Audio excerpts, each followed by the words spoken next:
objections. So I might just go ahead at the moment. It's 4 past. So just approving meeting minutes from the last meeting. I don't know if anyone's had a chance to look at those or wish to just move along with their lives and approve those. Anyone? I remember looking at them. Let me just confirm that I was happy, and then I'm happy to motion. Yeah, I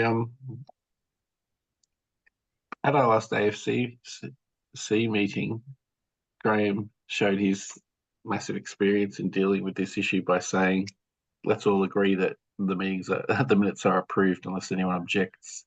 That's how we're going to do business. Brett, Yep. as per HL7 international practice, they no Yep. longer have the practice of voting to Okay, cool. approve minutes. So we usually have someone move and second, and then if nobody objects, then it will be confirmed as by way of acclamation rather Yep. than having to go through voting.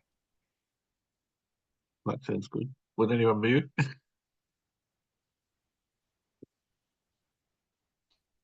I thought I heard Daniel move. Was that correct, Daniel? Yeah, I was just reviewing them. I can see, yeah, I'm happy with them. They've got the actions noted in them. We'll have to talk about the actions on there to make sure that we're actually doing the actions. But I'm happy to move that the minutes are approved. Cool. Will anyone second? Yay. Was that Andy? Yes. Yeah, that's Dr. Bourne. Thank you, Andy. Cool. That will do then. Thank you.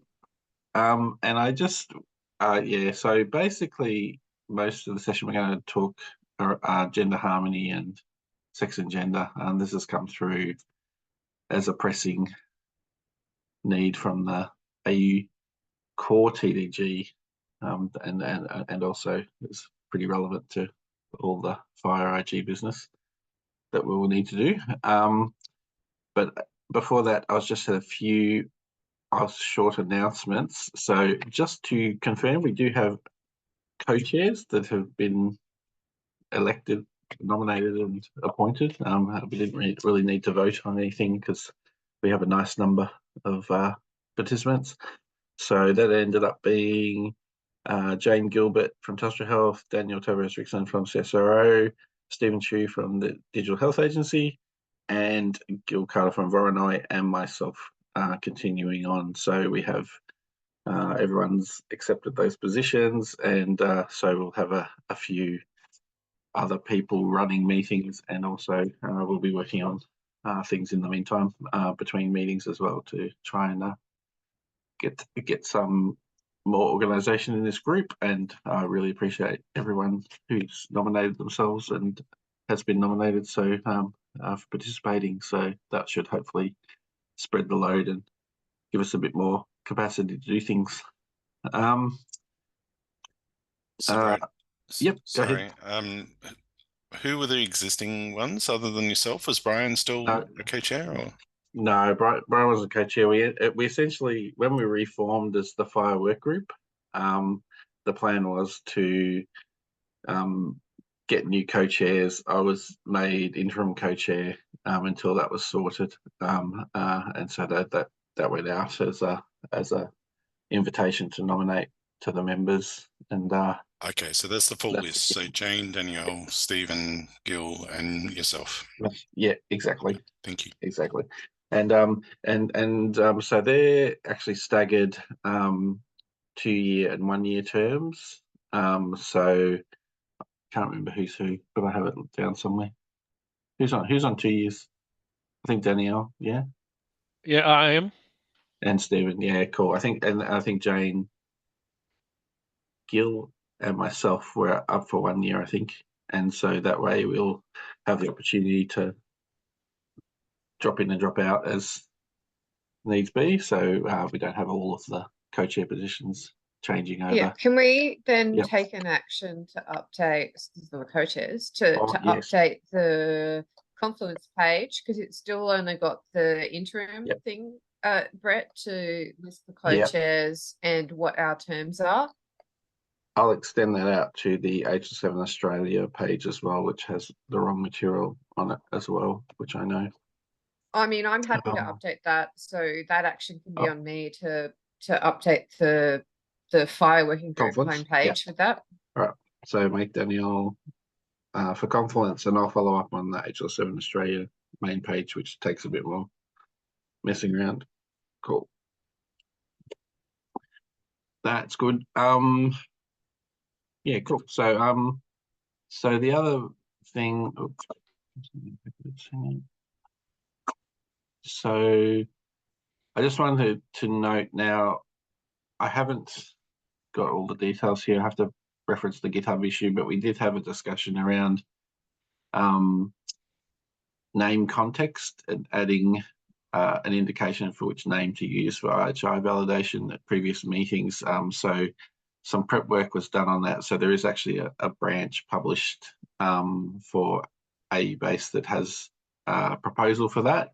I don't really want to, I don't think we'll talk about that today, but I think I'll flesh out some more, make sure I've got all the GitHub linked and everything to this here, but the link here actually goes through to that branch, so you can actually view the extension that was discussed, and so that's essentially something we'll come back to at a future meeting to review properly. So we'll probably schedule that for maybe even the next meeting, but depending on how we go. So just to note that that's there to look at. Brett, can I just, yep. on that topic, so this is essentially a proposal for AE-Base that's now ready for feedback by this group. Yeah. So can we make sure the minutes have the GitHub link? And I'm assuming we want to put that feedback on the GitHub itself, so we're putting that in for you. Yeah. So basically, yeah, that'll be my action. I'll make sure the minutes have it in, and also GitHub's updated. Yeah. And you'd like that feedback preferably by the next meeting, I guess.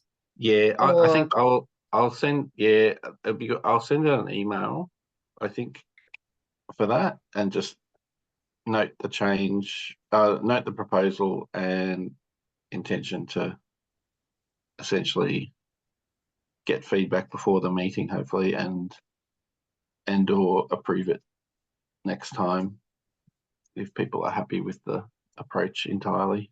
But I think I'll kick that off as an email notice and see if we can get some discussion there. So I'll do that. I think to keep things moving along.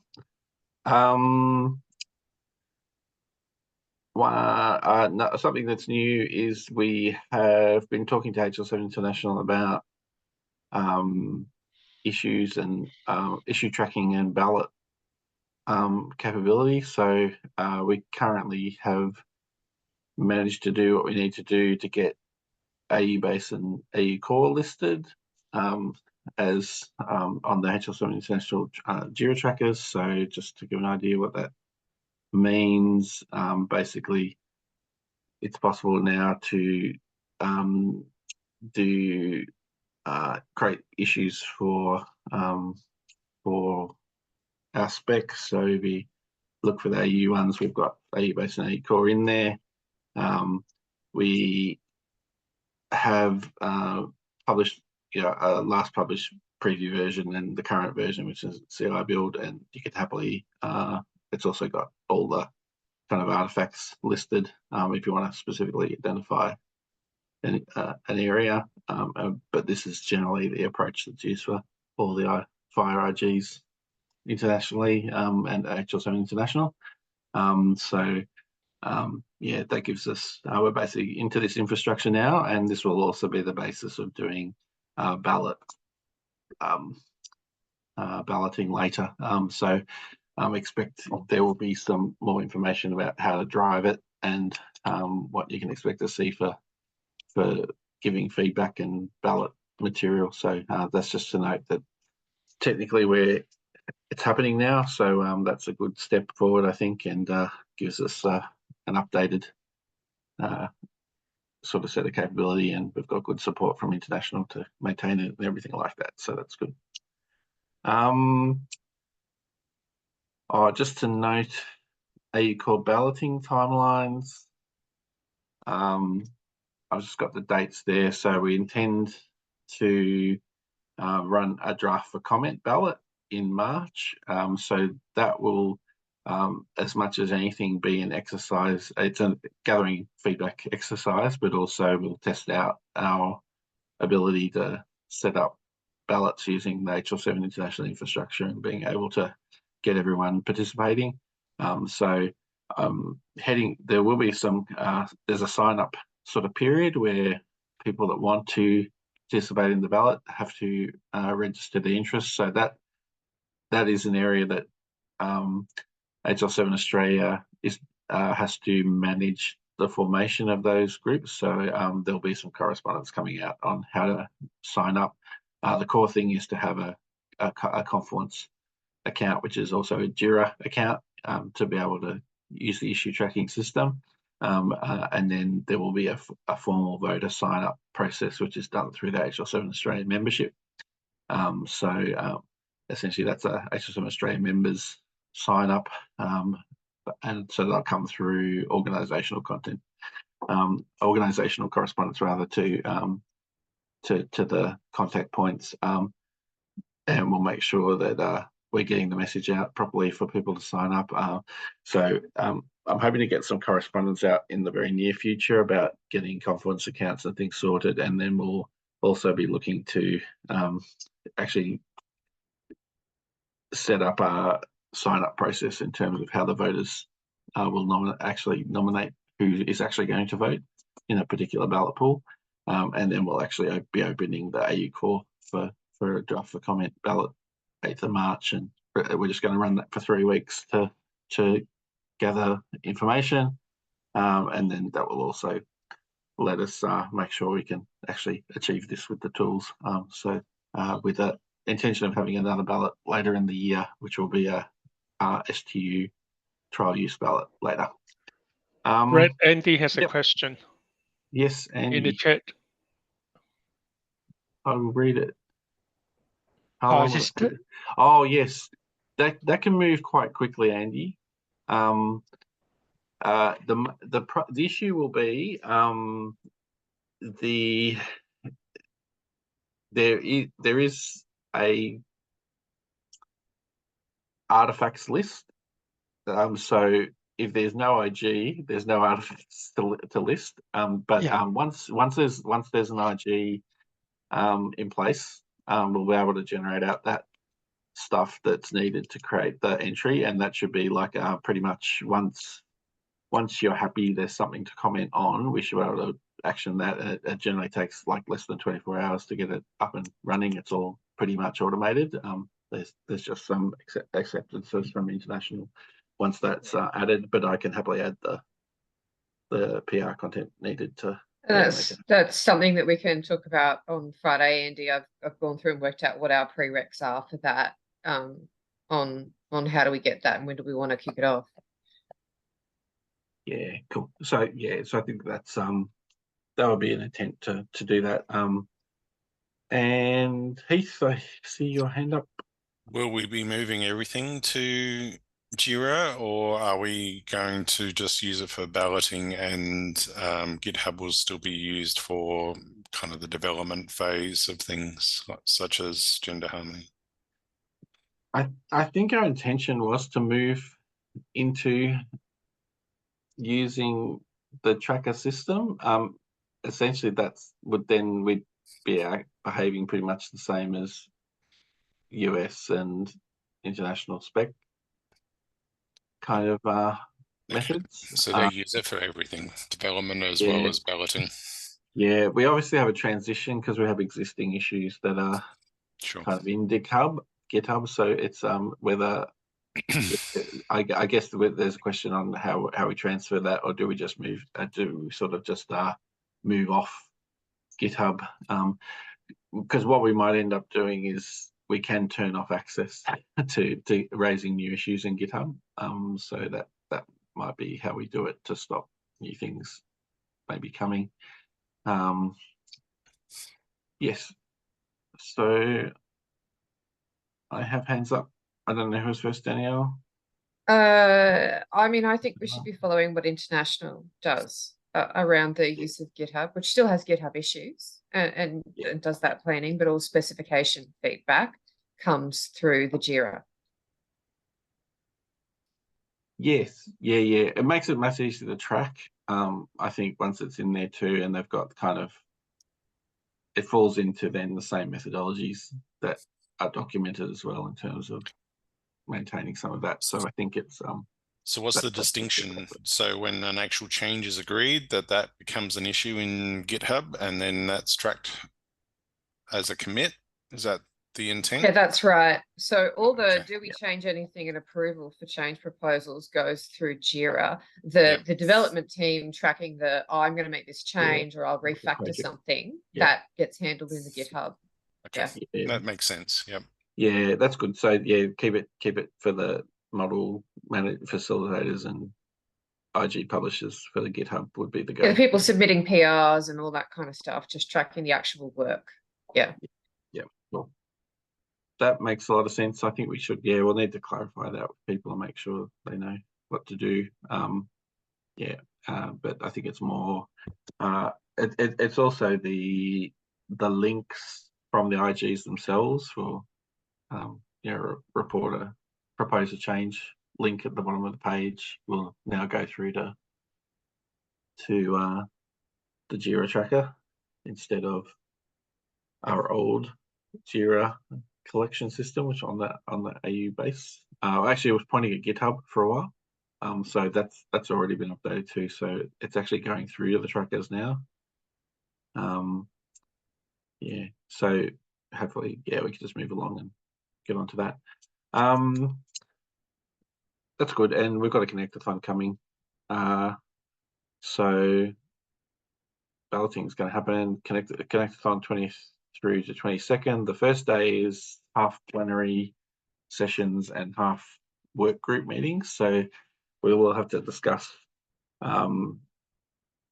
whether or how we're going to meet on that first day. There's a good chance to have a face-to-face meeting there for the FHIR Work Group.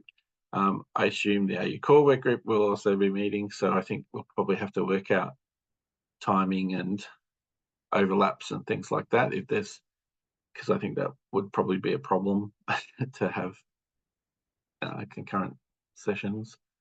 I think that's still to be sorted out in detail. And the second and third days are connectathon days, so we'll be pretty much technical connection and business around that. So there'll be the AU Core and e-requesting tracks running on that day. So it's a good chance for systems to do their business. I might leave it there because I don't want to eat too much time out of the next bit. We have. Brett, is there a location for the connectathon? Like, do we know it yet? No, it's Sydney. Yeah, okay, that's fine. Just working whether I can book a flight or accommodation, but that's fine. Yeah, the dates are set, and I haven't got any venue details. I do have a board meeting tonight, so I'll hopefully find out if anything's happened, but I'm not aware of anything that's happened. So all I know is it will go ahead on those dates, but I'm not sure where in town. So that will come out soon, and there'll be an Eventbrite thing there. We also, I think we will definitely, there's going to be some preferencing. I'm not sure. I think we might be able to not have a numbers problem, but I think we'll be having track leads and co-chairs probably need sort of first access to the bookings just to make sure they've got a seat. So I think we'll have to work out that process with the organisers, because it's yeah, we don't want to kind of get the leadership people to not have a seat, because that doesn't work out. So there'll definitely probably be an opportunity to sign up before perhaps others get a chance to, because we'll need to, yeah, so we'll try and make sure that the folks running sessions and things at least have a spot, because last time it was a bit of a hot ticket. So can I go just ahead. ask a quick question? So my understanding, Danielle, is that there's a working group meeting in part 2 of day 1. Can you explain what that actually means? What do you mean by a working group meeting? Is it I mean, it's a face-to-face. No, it's a working group it's meeting. It's So this one. it would be both.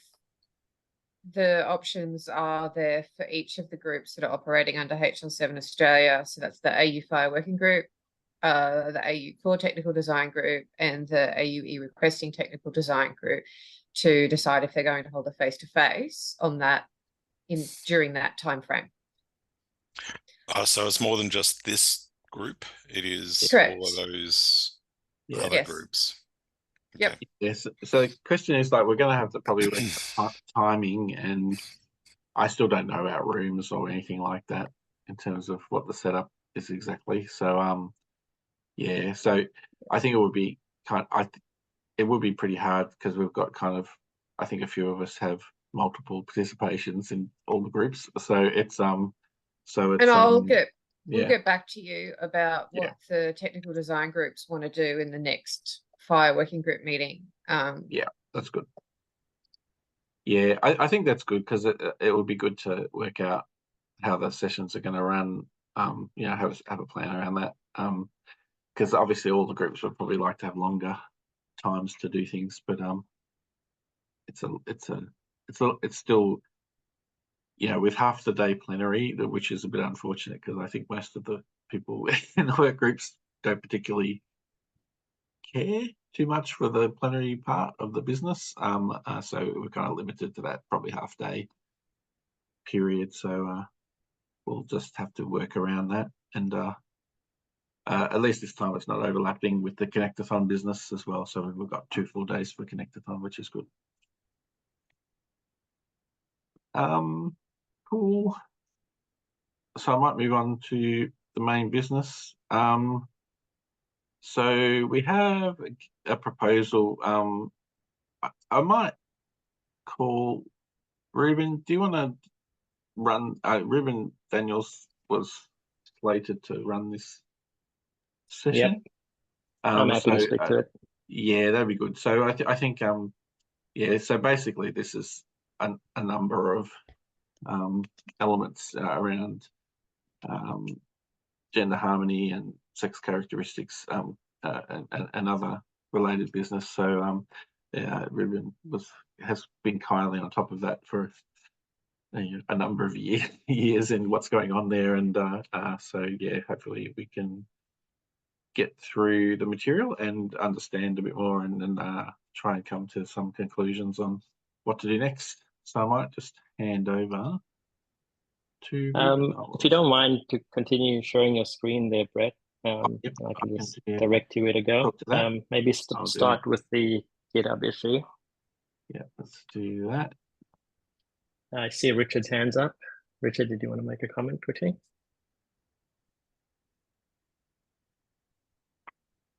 We can't hear you, Richard, if you're speaking.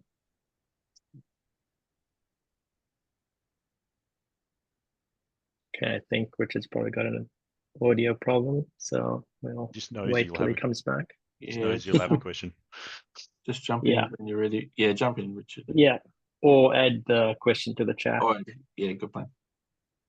All right, so yeah, thanks, Brett, and hi everyone. Happy New Year to those I haven't wished yet. So those of you who were at one of these calls, and also the November Connectathon in Melbourne, would know a bit about this. In those meetings, I introduced these gender harmony data elements, and also a proposal for how we seek to adopt them in HL7 Australia specifications. The proposal in Melbourne was really sort of a two-prong approach. The first part of it is to actually introduce the data elements into AU base so that it can be adopted by anyone.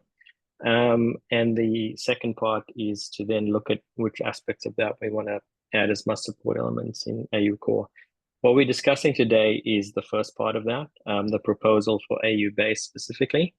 And that really itself falls into two categories. The first is the gender harmony data elements, 4 out of the 5 of them being added and profiled in AU base. And the second part, which we'll get to, is creating an extension for the variation of sex characteristics data element from the ABS standard.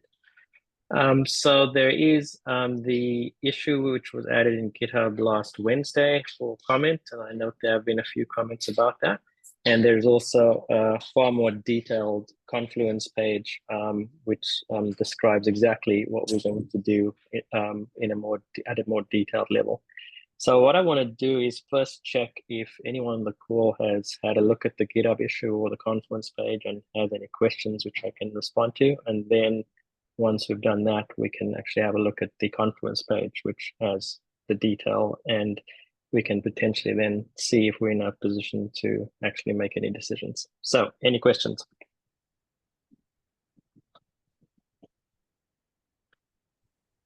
Hi, Ruben. Just looking at the code systems on the wiki page now, I noticed that we're quite detailed around what state a birth certificate, for example, is coming from, and that the higher level group of passport is not selectable. Is there a reason why we're getting that detailed, and why we can't at least have the more generic concept of passport as selectable? I can understand some of the others, like the APRA parent, but I think for something like passport, I mean, there's a comment in the GitHub about putting extra effort onto users and things like that, and it just seems like we're maybe going too far with the specific state-based documentation. Well, it I guess might be, sorry, Go on, easier Daniel, if you sorry. use the expand just above the, so keep going, the one just above that table, sorry, that'll show what was talked about. Yep. Right. So I think the essence of what you're saying there, Heath, is that you want the higher level subsuming concepts to be selectable, in essence. Not necessarily. I think passport, actually, I think I might have used the term passport, but I mean birth certificate. So I understand we want the Australian passport versus maybe a UK passport, or maybe it's passport and then an extra attribute. I don't know, but yeah, when it comes to birth certificate, we've obviously got 9-10 variations on that then that we have to maintain. But whereas something like insurance scheme, I understand that's abstract, and the registration, etc., that's abstract. But yeah, the one around birth certificate is my greatest concern, and I'm not seeing driver's license here yet, but I thought there was some. I checked the driver's license; none of them actually have a sex or gender field on them. Right, so that's been pulled from the proposal. Same goes for Australian citizenship certificates. They don't have a gender or sex field. Right, so to your question, I made the more abstract ones, and I think the only one we're really talking about here is passport abstract, because is there another one? Sorry, it was birth certificate. It was probably my main concern. That's your main one. Okay, so the issue is, if you look at the data element with respect to source document, you can then specify a named field within that source document from which the gender or sex information comes. If you make the RSG type abstract like this, then you can't really do that. The description of this data element is such that at the source of it needs to be something concrete. And I'm sort of opposed to having something general because you don't then know what to tie it back to.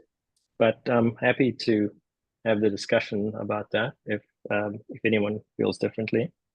And I guess as it currently stands, passport as well. I mean, you know, we're just otherwise we're going to have, I don't know, 100 passport codes.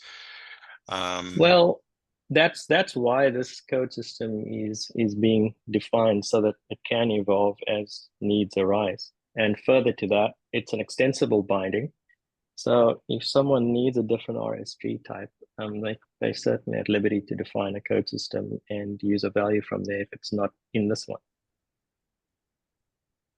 Can I ask the dumber question? Is why do we even need to go to this level at all? Like why do we need to say where it came from? Do we do this date of birth? Well, that's name? an optional.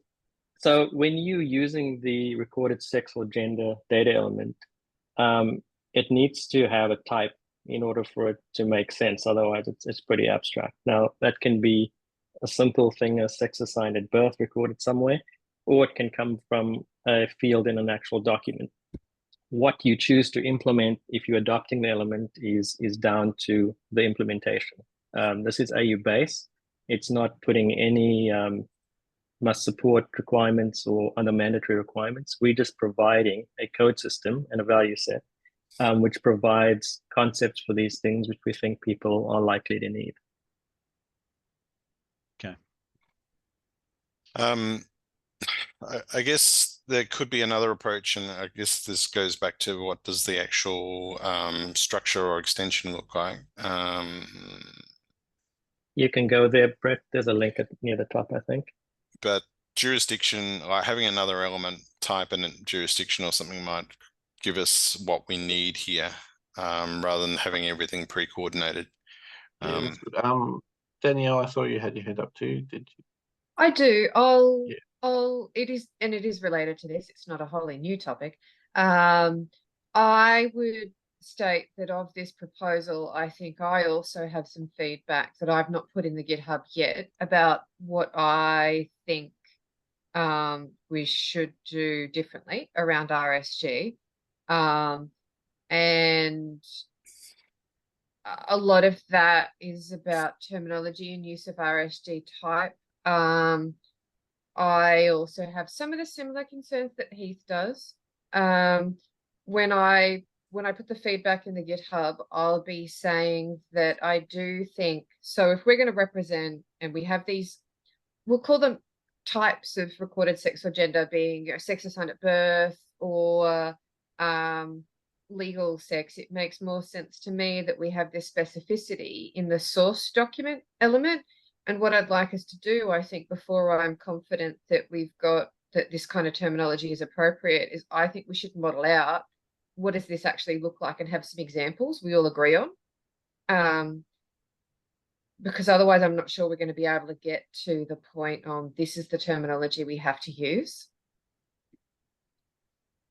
Yeah, so is that more creating like document types? Yeah, so the extension, so it's an international core FHIR extension, which is already in AU-based patient anyway. The proposal that's coming through for Ruben is about being really clear about how that's localized for Australia, and that's necessary because some of what's coming through in AU CDI and AU core is looking for specific data elements, that it's proposed that this recorded sex or gender extension is the solution for that. That's how we exchange it in FHIR. One of those is going to be sex assigned at birth. And I think that, and so some of the terminology that is proposed here, or I guess the information we need to know is about supporting those elements. I'm still thinking that this is maybe source document kind of stuff, but Ruben and I differ on that, obviously. But I'd like to see a work through of what does this look like, and agree, I guess, on the examples or the guidance. Did that answer that question? I think I get your comment, Danielle. What I don't understand is how you use these in the source document part of the extension? And So- if you did that, what you'd put into RSG type? So for sex assigned at birth, we don't want, from my perspective, I don't want people to have to be able to interpret 100 different codes to know that this is sex assigned at birth. So what we'd want to do is have recorded sex or gender type fixed to, well, the sex assigned at birth code, and to say, where are we getting this information? Under source document, there is an option to have either, so that's a bit of the dodgy one in AU base. It'll be fixed. It's a choice at the moment between codable concept, there you go, or value reference. So we could be putting the codes that you're proposing to say, this is sex assigned at birth, that's what we're going to do. And where we've gotten this from is the Queensland birth certificate. So I think that's how we could use that terminology that's being proposed. That's what makes more sense to me. Yeah. So I think part of the issue there is are we looking at the AU-based inclusion of this? Can we actually look at the gender harmony model? Yeah, it is this. But the only difference is that source document is in R5 becomes a codable reference. Yeah, So that is one of the essentially issues as well. Yes, that's one But of the I think R4 versions. the bigger Yeah. issue I have is fixing RSG type to sex assigned at birth, because it's not always sex assigned at birth. But and sorry, I'm not proposing we fix it to sex assigned at birth. I guess I'm saying for its use, if we want to use it to exchange sex assigned at birth, because we've got the AU CDI element. Sure. I would much rather have RSG type say sex assigned at birth, and for us to be clear on where that came from, if we have that about the birth certificate back in the source document. The problem is you don't know that what's on a birth certificate is sex assigned at birth. And in particular in Queensland, coming this year, people will be able to change their birth certificates. So it's definitely not reliable as sex assigned at birth. So you'll need a different RSG type. And I'd like to understand what you'd propose to put there in that scenario. Well, maybe just the more abstract concept sex. We've got to work through this, and that your comments are suggesting to me that I think maybe we need to work through that. Because it's because bring even in like what we do in AU base. Yeah, even like the proposed coding as Ruben's got there might be suitable to use in the source document reference code, right? So that's because in R5 we're going to have both. You'll be able to reference the document and be able to reference the type code, right? The kind code using source document. R4 it's a problem because you can only have one of them.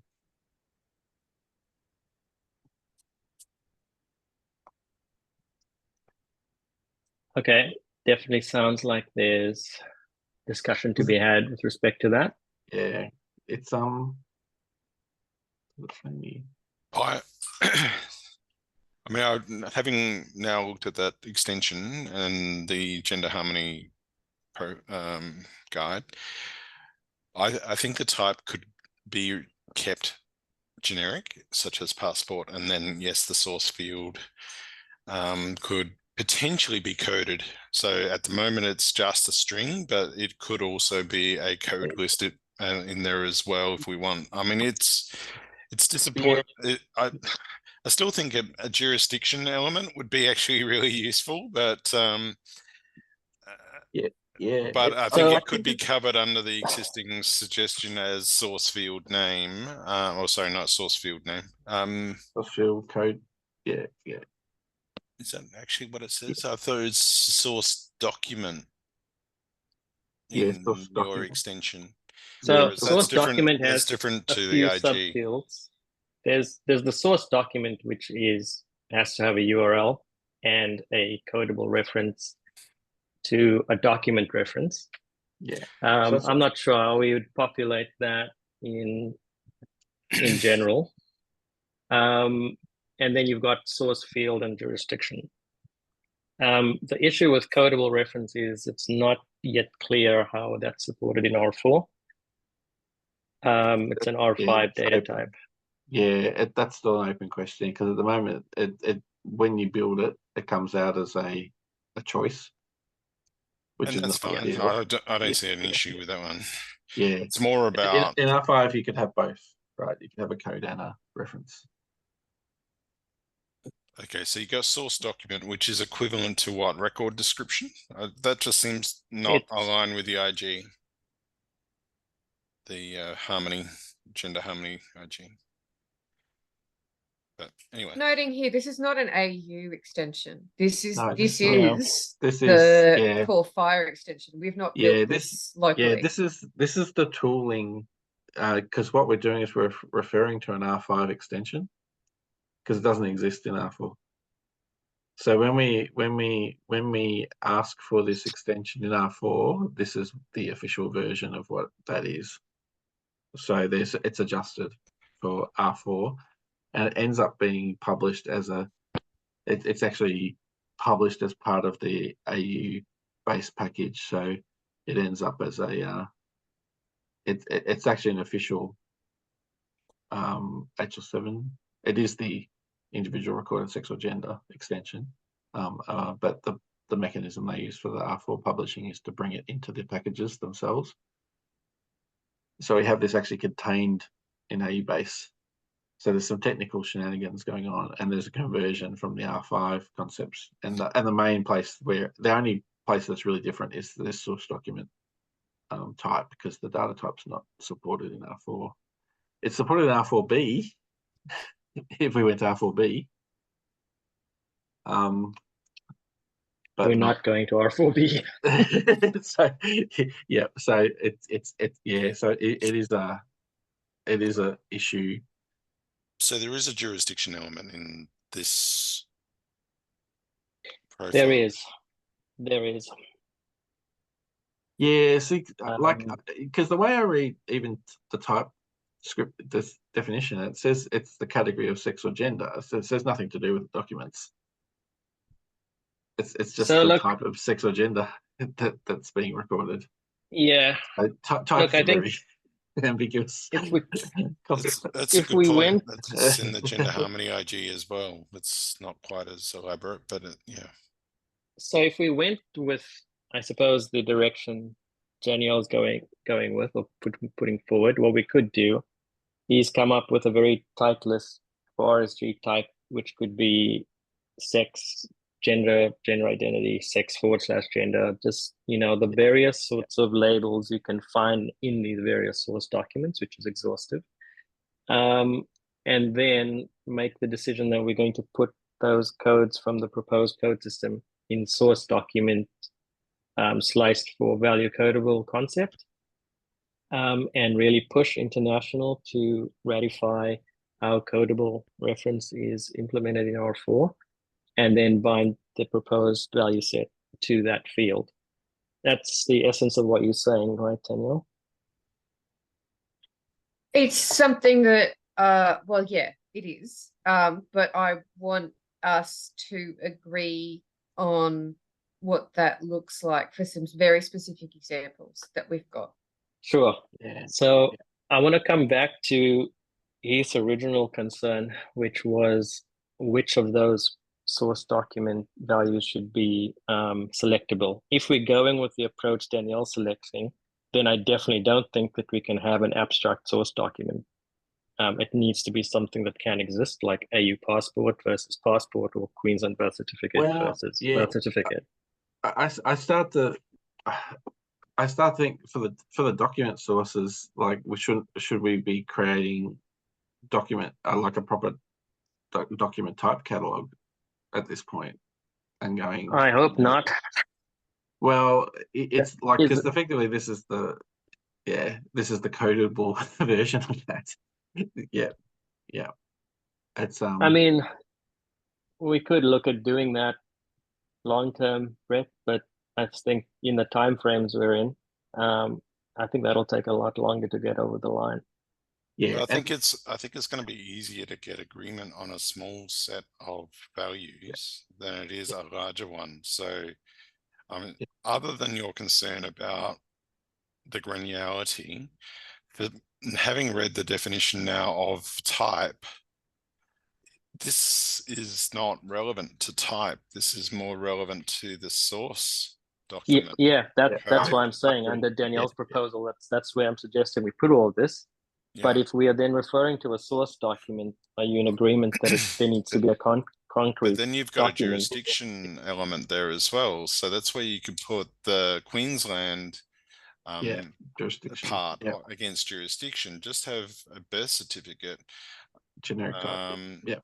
and passport for AU is the jurisdiction. I know it's post coordinated, but sorry, what is it, post coordinated? Yeah, post coordinated. But otherwise, we're going to be in this nightmare of managing this value set. Yeah, I kind of agree. I kind of agree with that. So can we then take jurisdiction does exist, and we could use it. But what are the types? Like, what is the value set for type? Sorry for my ignorance. No, we don't have that yet. If we're talking about moving the codes on the screen to source document, then the value set for type, sex assigned at birth, sex, gender, and maybe sex / gender. These are the titles that come from the source document. Right. Yeah. So like on your passport, it just says sex, right? Yeah. So that's what would go in there. Yeah. Is jurisdiction a free text field, or is that a code or codable concept? Go back. It's codable, I think. Yeah, it codable. Is. And do we have a value set for Australian states and territories? Australian states, we've got countries. Yeah, we do have states. Yep. All right. Well, that's a means of simplifying at least the birth certificate aspect of this and the passport one. I think that's fair. You have states, don't you? Yeah, we'll have it somewhere else. Yeah, sorry. Heather's got a couple of comments in the chat. Ask the hard questions. You want me to talk to that? I'm not sure if I'm allowed to. I'm not sure if I belong. You belong. You belong. We've got the clinical design group for AECDI this afternoon that's covering some of this, and I just wanted to kind of get across what you guys were saying. The sex assigned at birth stuff I think is really important clinically. It's like saying this is the biological situation based on the way we're describing it. It's around the external genitalia that you can see, and apparently the stats are around 99.95% accurate based on external genitalia, and failing that you'll have genetic testing or other diagnostic testing. And at the beginning it may be indeterminate if you can't tell from the genitalia alone, but basically within, during infancy or early infancy, there should be some kind of designation. And that's really important from a clinical point of view to separate from all of these other types of sex and gender, and especially this bucket of stuff that we're trying to deal with, which we don't know how it's been defined, how it's been asked, how it's been answered by patients, etc. So the RSG stuff makes sense to me, but I would really like you to consider separating out the sex assigned at birth as a special use case that really does need to be quite distinct rather than part of the bucket. And we can really only consider that sex assigned at birth and the birth certificate are aligned really at birth, and then afterwards at some point they can diverge, and we can't safely assume that there are an equivalent for each other after that. I don't know what the regulations are about when it is possible to start to change gender. It's probably as you go of age as an individual, but we can't rely on that, and I just think it needs to be separated. That's just my thinking from the clinical point of view, if that's helpful. So what if we have two codes, or along the lines of what you're suggesting, Heather, which is something like sex recorded at birth versus administrative, like a second code being administrative document or something like that? Yeah, because we've got that would get us started. but we don't Yeah. know what it means, do we? And I think Yeah. it's important to keep it. And I really like how you're trying to define it. I've got no particular thoughts about what's best to do it. I'm finding this discussion intriguing, but I think it's a separate bucket to something that is really clearly defined. And at the moment, if we put into systems sex assigned at birth, it might be empty because we actually don't know what it is. But as we gradually build this up, that will become a very clearly defined sex assigned at birth. And it's well defined, it's well asked by people. We're training people how to ask, helping people know how to answer. And that will become a high quality data element into the future. And then RSG will hopefully eventually become redundant. That's the way I'm thinking. Is that aligned with general thoughts? Can I comment on that? And Ruben will probably have some more informative stuff, but I'll sort of, I guess, comment on why I'm suddenly on favour on the RSG. So it's a bucket. In the current observation that is sex assigned at birth, it's the special bucket. It's the same code which says sex assigned at birth, and that's what systems do. They're looking for something that says this is sex assigned at birth. I know we're talking about birth certificate and other things in the context of RSG, but the RSG extension doesn't have to say, oh, this is from birth certificate or any of those things. It's still saying this is the value, and we're saying this value is sex assigned at birth. If we happen to, for other reasons, fill out the other values for that, then it's still like, it is still the direction based on the code, sex assigned at birth, that's what that means. So it's I think, and it is part of what the International Gender Harmony, which talked about, could we use an observation? Do we use an extension in order to move into alignment with gender harmony, which is, I guess, using this extension to start to have alignment on the FHIR structures that we exchange sex assigned at birth. Thanks, Danielle. I agree with what you're saying there. We must remember that what RSG is anything that's confirmed as not reliably being the consumer's gender identity nor a sex parameter for clinical use. So, and certainly sex assigned at birth is considered an RSG type in the gender harmony specification. And we can certainly call out in the IG that when you choose RSG type as sex assigned at birth, it holds the same semantic as what's in the RSCGP guide, for example, for sex assigned at birth. So it can be captured with all the importance you've outlined there, Heather. The other point I just wanted to make quickly was, apart from a birth record from a maternity sort of area of a hospital, wherever the births take place, I'm not sure where most people would reliably get their sex assigned at birth except from a recorded document. So there's that point to consider as well.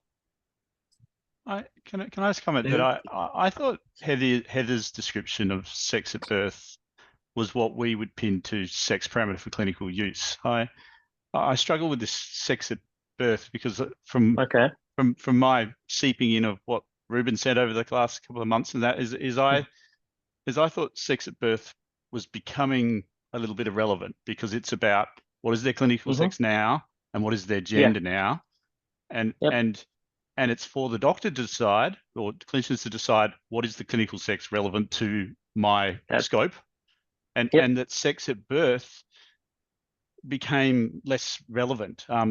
I can see it as almost another property, just say, well, this is what they were at birth, but their clinical sex today is this, and so so I had thought, from what I'd heard, that sex at birth had sort of been demoted in a sense, because clinical sex is the thing that's been raised up. As you know, for pathology, reference ranges would be from clinical sex, not from sex at birth. And I also would comment that I also felt that people lacked a term to describe clinical sex, and they therefore labelled it as sex at birth, but maybe didn't absolutely mean sex at birth. They just meant the clinical relevant sex.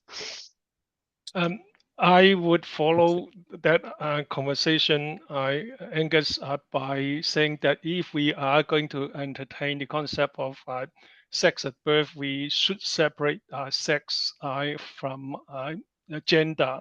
So therefore, it makes it clear that what we're talking about, whether or not we are talking about sex or we're talking about gender. And you rightly pointed out that sex at birth or sex for clinical use have clinical relevancies, not just in pathology, but also in radiology and in other clinical care of the patient. So my thought is that if we are going to bring in that aspect of the conversation, we need to look at the two, whether or not this project is talking about just gender, or are we going to entertain the notion of broadening the scope to consider sex as well. So I feel it does have a concept of gender. We've got RSG, we've got gender, and I thought we had sex parameter. So there's, yeah. So I think broadly agree with what you're saying there, Angus. I just wanted to flag that sex parameter for clinical use shouldn't be considered to be someone's sex. It's better to think of it as the category of sex appropriate for a particular clinical intervention or procedure. That's how I thought of it. I thought of it, especially in a pathology context. I thought we're really going to be looking for sex parameter for clinical use, because that's what we will drive. That's what the referring doctor is asking us to use for reference ranges, and not their gender, not their RSG. But if you give us sex parameter for clinical use, you're clearly articulating to us, I would like the reference ranges to be this male, female, sex parameter for clinical use, and their gender element is more for identification. That's what they identify as. It's what we use for HI service and identifying someone. And RSG is that fuzzy land to support all what we have now, as we don't know which one it is. Yeah, and that's where then I struggled with sex at birth. I understand it's a concept, but I thought beyond a couple of weeks of life, it started becoming a little bit irrelevant, because it's more about what do the clinicians want to record as your clinical sex, whether that is what someone at birth thought you were or not. But anyway, that was just the way I had interpreted the conversation. The RACGP standard is actually really well worded on sex assigned at birth. It recognizes that it is an observation made at birth based on what was visible on the body and recorded accordingly. And you're quite right, that can change. It can change for a number of reasons physically. Yeah. So Ruben, does that mean, because I think where there's a document involved or a system holding this sex or gender, you can happily build out a value set like this and refer to where that source, what that source is. Yeah, look, I think we can. Sex assigned at birth. Is that because to me there's that is an RSG type. That's an RSG type that's in the gender harmony standard as well, in there. I think refer to example value set, and that must be there, and that aligns with AUCDI. So we're really talking about a hospital record at time of birth. Well, that's one of the use cases, but there may be others. I've seen sex assigned at birth in clinical systems as a label. Where they source that information from is a big question, and that's why RSG is the right container for these things, because we know it's not a sex parameter for clinical use, and we know that it's not gender identity. I worry a lot of people use sex at birth as a label for clinical sex. They just don't know a better way to say it. Sure, absolutely. And as Heather pointed out, probably for more than 90% of cases, that's correct or appropriate, but it's not always appropriate. As a clinician, I'm finding this conversation really interesting. And I really am looking forward to an opportunity for us to take all of this to the clinicians, because I think they would have quite a different view to what this discussion is. Quite frankly, I think the sex parameter for clinical use is dangerous. And I think you're making assumptions about it that the clinicians are not making the same assumptions. So we need to get all of these groups coming together to have this discussion and work out the best way to differentiate it.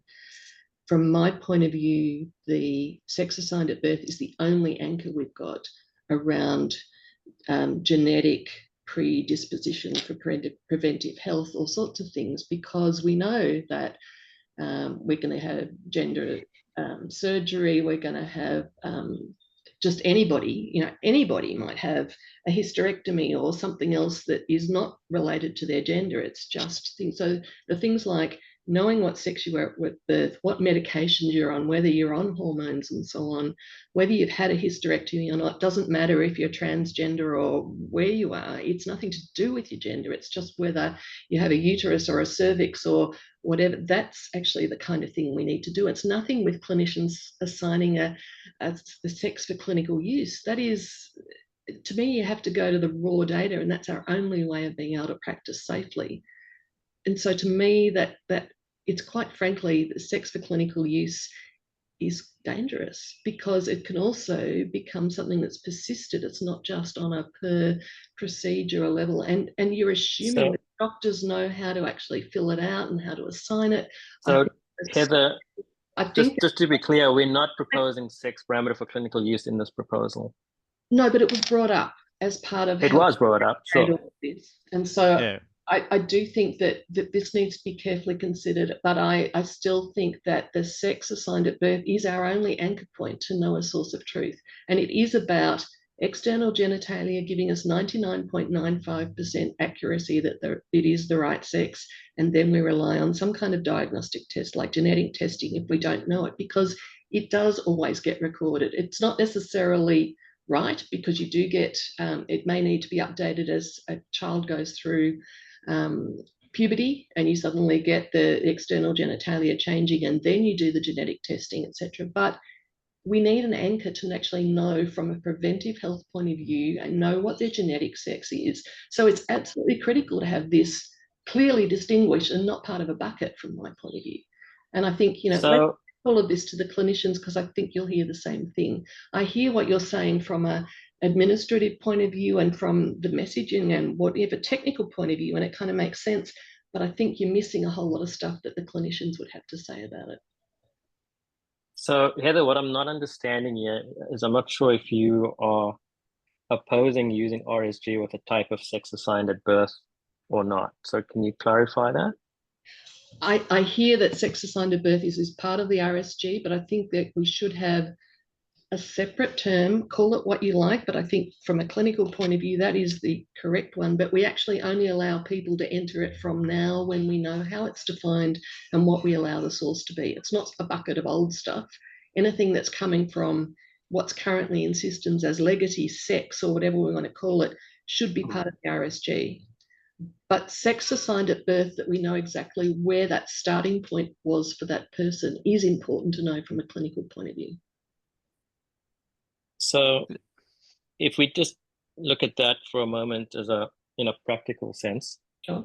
How would a clinician obtain the sex assigned at birth if a consumer is offering their birth certificate? Well, the birth certificate is the start, but you have to ask, has this been changed? I mean, this is the thing, we need to train people about how to ask it and how to define it. It is important to know. We need to be able to record it as best we can, and we have to work out how best to do that. You cannot rely on a birth certificate. So I totally agree with you that can change, and the only time the birth certificate and the sex assigned at birth is going to be reliable is really at the time of birth and until you're allowed to start to change it. And I don't know what those rules are, so we have to understand that as well. And then we have to train receptionists, we have to train people entering patient data, we have to train them how to ask the question and to actually get the right information. It's not perfect, but it's a really important thing to try and do. I'd also add, Ruben, sex parameter for clinical use might not be in this, but it's scoped for R2, isn't it? So it's still in context. It's not scoped yet. I mean, there's a lot of water to go under the bridge before we can actually introduce that. What I would agree is that we are not excluding its use in the future. Yeah, I think that's going to be workflow. That's going to be workflow oriented, and I think e-requesting will probably drive some of that.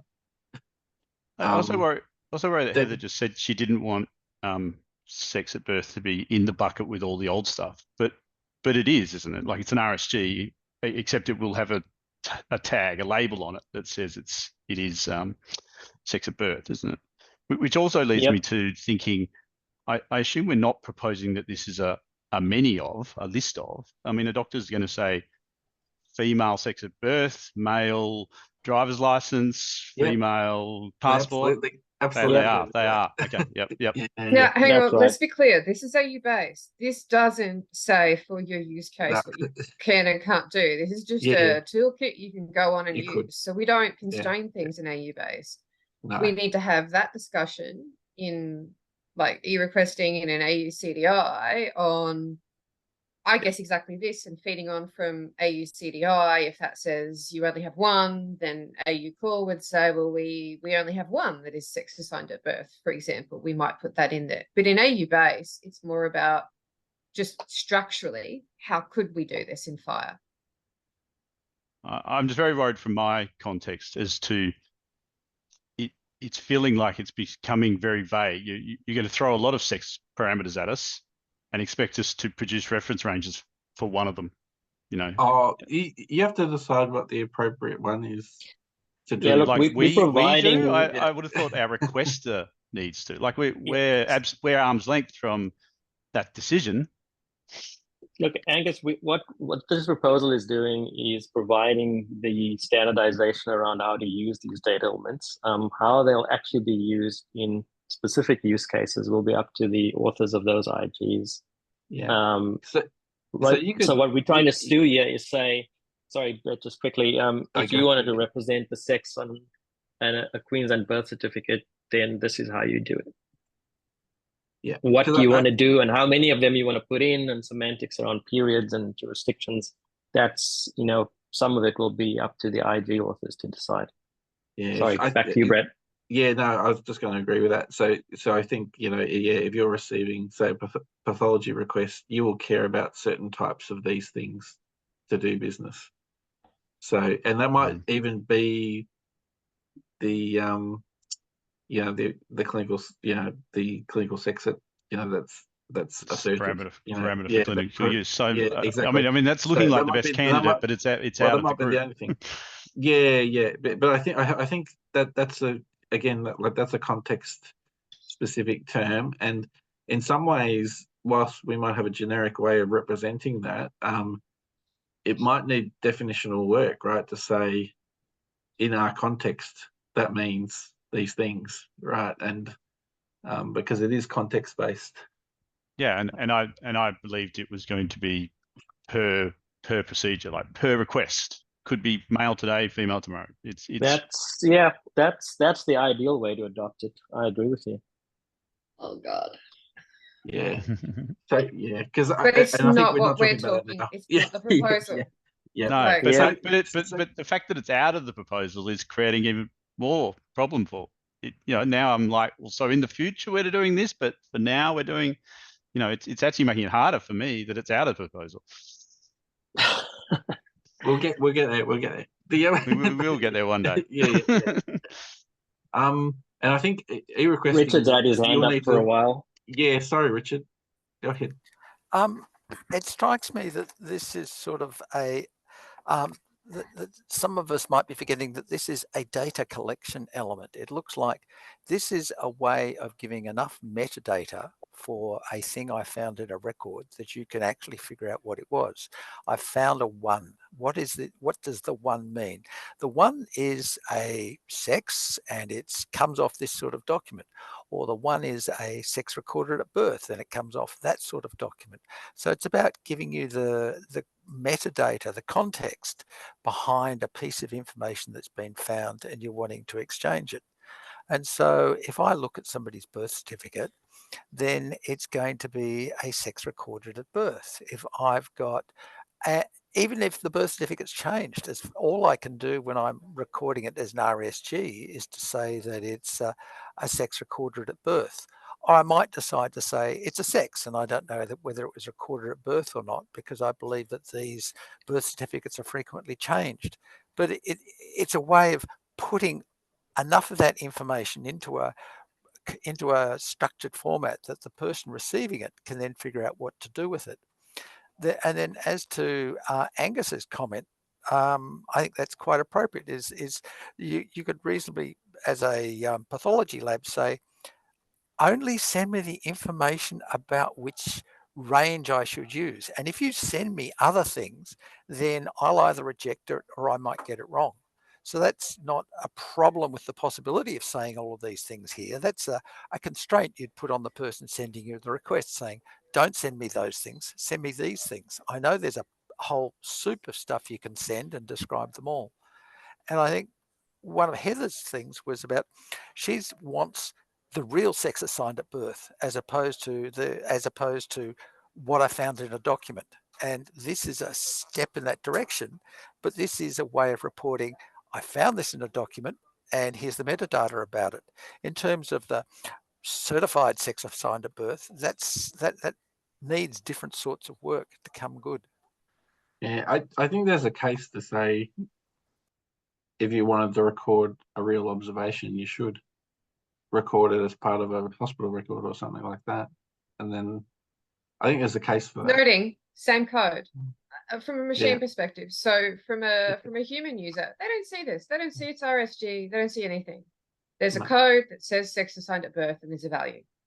Yeah, That's because what happens. I assume the actual sex assigned at birth, there is somebody assigning a sex at birth somewhere at a point in time. You Right, might not so- know that. Like, and yeah. Yeah, and yeah, so it's not part of administrative record, it's a clinical observation. Can I suggest then? So what Yeah. we obviously we need to, the bit we've all focused on is RSG, and a lot of this discussion is about how should we support sex assigned at birth. So I think that's something that we need to basically agree on, in order to be comfortable about what we're doing for RSG. But then we've got the other parts of this proposal that I think we can work through. Is that because I think that maybe we want to look at some of the other parts in this meeting? Yeah, I think so. Can I just round out where we are thinking right now, just to confirm what I think we said. So based on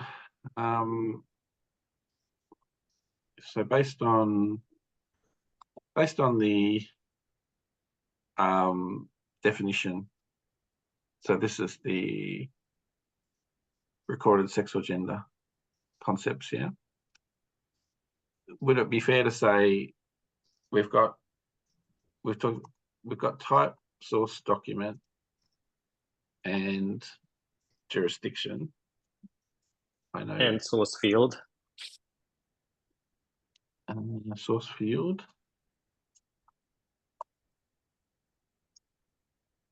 Field. And that's probably jurisdiction. So with type, I think, did we end up landing back, because we have our example set which just has sex in it. Well, the gender harmony IG states 4 items, which I put in the chat, and it's. I see 3, Eve. Yeah, I got 3. There's in the IG, it's sex assigned at birth, administrative sex, legal sex, billing sex. I'm questioning billing. Where are you seeing those, Eve? Because it's not an expansion of the bound value set. So I'm going back to the actual IG, like your gender harmony IG. Yeah. Under type. Yeah. Can I paste into Zoom or not? Into the chat, yes. I can? Oh. I can't paste an image. I'm able to. Oh, right, not an image, yeah. Maybe just post the link then and Brett can go there. Yeah, okay. Well, it's under the RSG link, but yeah.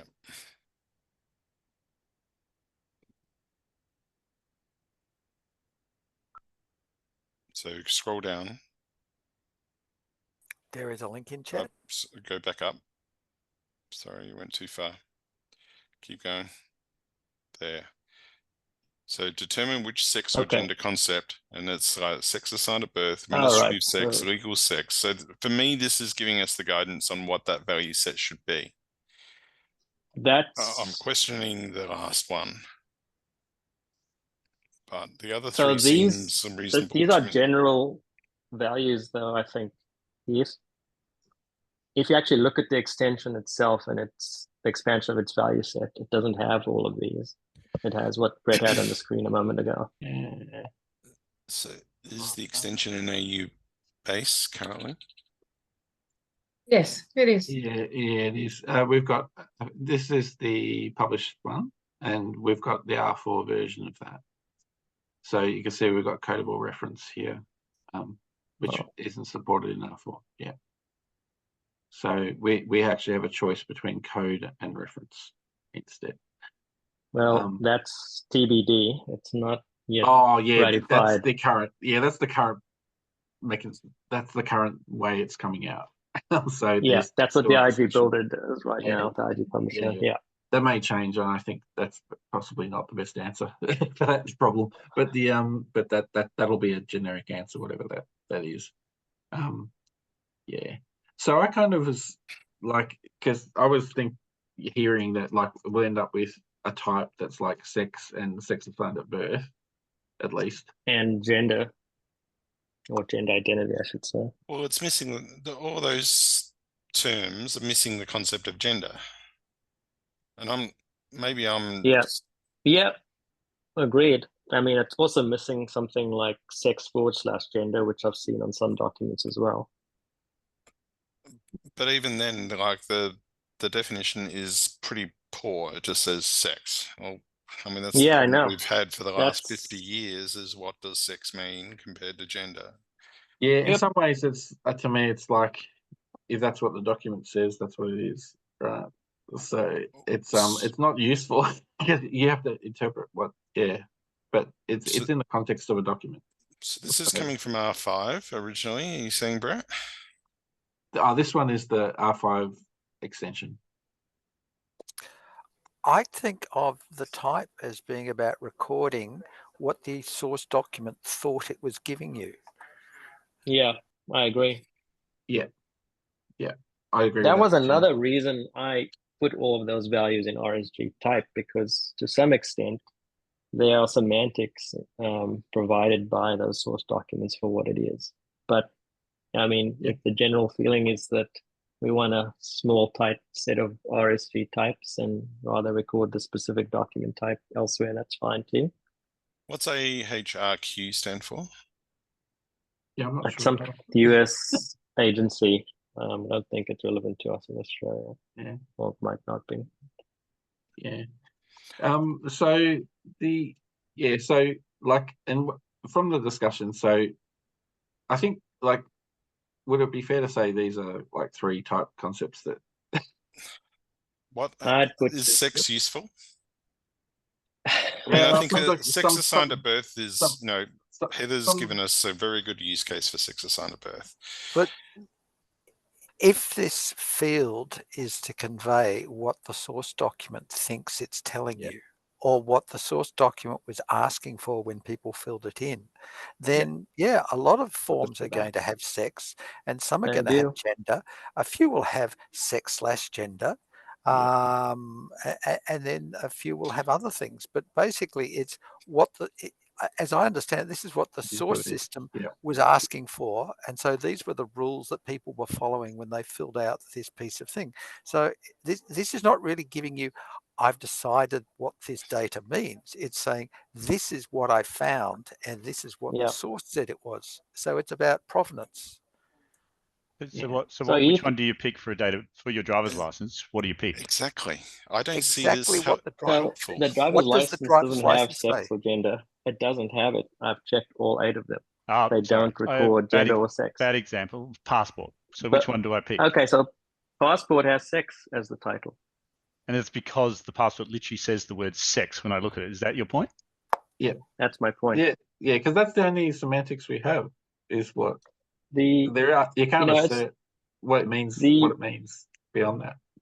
To the question of what's helpful is representing these things in an RSG construct, because that is helpful in that it makes very clear that you can't rely on this as someone's gender identity or as a parameter for clinical That's why I use. think the IG is actually much more helpful. It actually has some definition for starters, but it also puts it in the context of for administrative use, for legal use, etc. So, well, Also, you have this source data field. element, That's by and large not what is on the source document. Actually, some of the source documents, instead of any of those 4 there, will have M/F. I But expect. down lower, you've got Yeah, true. you've got source field, the name of the field within the source document where the sex and gender property isn't that. You're now telling me that's type. Like, so a passport, if it says sex, then the source field is going to be sex, right? And then I'm still don't know what type is. Because I don't know what the type of sex is on a passport is, and I assume most people in a clinical setting filling in this in won't know what type of sex is on a passport. They can fill in the source field. Well, Or I what think does it that's mean? where the code would be sex/gender, because you're Mm. right, we don't Yep. know. So the type is saying We we don't. don't know. We've taken it from this exact field, and the type here is one of them. So shouldn't it be unknown, not sex and gender? I don't know. It's I known. mean- It's just not. You don't understand the context of how the person answered their question.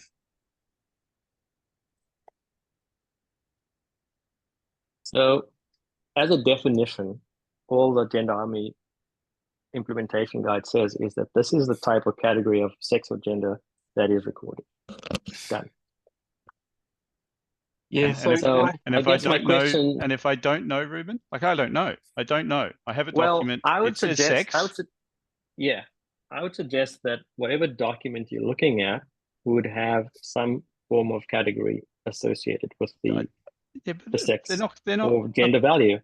But I'm not going to now Google up the federal government passport regulations. No. Work out. That's what we need to do in localizing this in AU base. because So we it's not can, for we can everyone have, to have to do we can that. have, we could have profiles for this if we wanted to well, Yeah, or look, at least and the examples. proposal actually does describe guidance to be provided in terms of the use of these things. And I think if you're including a birth certificate or passport, there'll be guidance which indicates which type you should be using. Yeah. We will have to provide that as part of this. So we will pre-profile passport, and we will that's because right. we will do the research. We will preset type to be whatever. Exactly. Yeah, and Exactly. There'd be a table some, for each source document. In some ways, that might need to be versioned as well, because might change. the methodology might change. Yeah, absolutely. In the future, right? Source So field names can absolutely change. So that can happen. So why don't we start with the just first 2 from the extension, and we get this over the line and start to extend as necessary. So I'd be happy with that, but it's whether you want to do gender or sex and gender. I still think feel like before sex. we have, go on, Angus. I was going to say, I still, even with that, still feel the type of sex. What does that mean? I mean, we live in this problem now. Like we've got RSG, which is so you can put RSG in there, but sex again is like that's RSG basically. So is that what we mean by sex as a type? And if that's true, why don't we call it RSG? Well, because this whole thing is in the context of an RSG data element. All of these things are RSGs. This is just the type of RSG that it is. True. Yeah. I just worried sex is vague now. So, now in today's land. Yeah, I agree. It is vague, but this whole data element is about the vagueness. Everything being recorded is certain to not be gender identity or sex parameter for clinical use. So this is the gray area, and we've got to categorize the gray areas as whatever was recorded was indicating, and that could be. I think the 4 we have there are appropriate. Yeah, I think it's helpful in explicitly, like especially with the source, documents or source systems, right? It's at least explicitly linking this sex gender concept to a source system or a source document.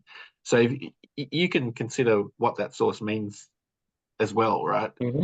So, and I think that's what people will do. People will go, yes, this is coming from the HI service. It means this. This is coming from a passport. It means that, right? So it's I think that is helpful, and there's more nuance there too, because if it's coming from an Australian passport versus an overseas passport, we have to sort of consider those things. So we might need to make that. We need to have a distinction, because we're going to like it's probably not good just a state passport. If it's an international passport, we probably want to know which jurisdiction, where is it from. You know, so it kind of creates these sets of rules that need to be there, because just saying it's a passport, you know, is not helpful. If it's from Australian passport, we've got a lot more knowledge, and so it's we're going to have to. If it's a passport from Uzbekistan, what are we going to set type as? Well, whoever proposes that the source document for Uzbekistan passport gets added needs to provide that detail. Otherwise, we can't add it. Yeah, true. It starts to go out of things, away from things we don't, into things we don't know, but you can represent. So it's yeah. Anyway, we have time, so I just want to offer to take on an action of putting together a table with those combinations, and also to follow up with international on ratifying the approach for codable reference. Yeah, cool. And I think I really appreciate, Ruben, that you've gone through this in detail. So I think I'd like to get a summary of, because I think what we talked about was like simplifying this the birth certificate concepts and making the jurisdictions stated in jurisdiction, which is a little different, and obviously we got to finalize on what a type might be. So I think that was a good overview, and I think we have some more insight. So this might take a few sessions, I think, at this rate. So we might be back here next time. I encourage everyone to read the full proposal and add your comments, please. Yeah, that's good. Maybe start with something simple next time, Ruben. Well, this is the simple one. This is, believe it or not, as simple as it can be. I could have made this a lot more complicated. What we decided to tackle was the most complex part of the proposal that had been put forward. There are actually really, really simple bits in it. And maybe we should look at those at the next meeting. That'll make us feel good. Complex as it gets. Simple question that I asked at the beginning was. No, you picked the toughest one. Yeah, you went straight to the tough one. That's great. I mean, the context I was operating in here, just as an FYI, was what I know is applicable in Australia.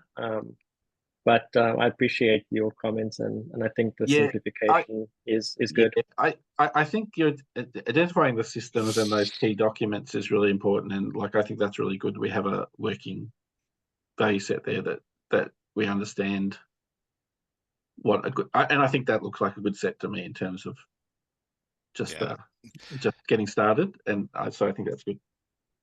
Yeah, the AHRQ is an agency of research of healthcare research and quality. So we just discount that one and start with the other two, and then we can grow it as needed.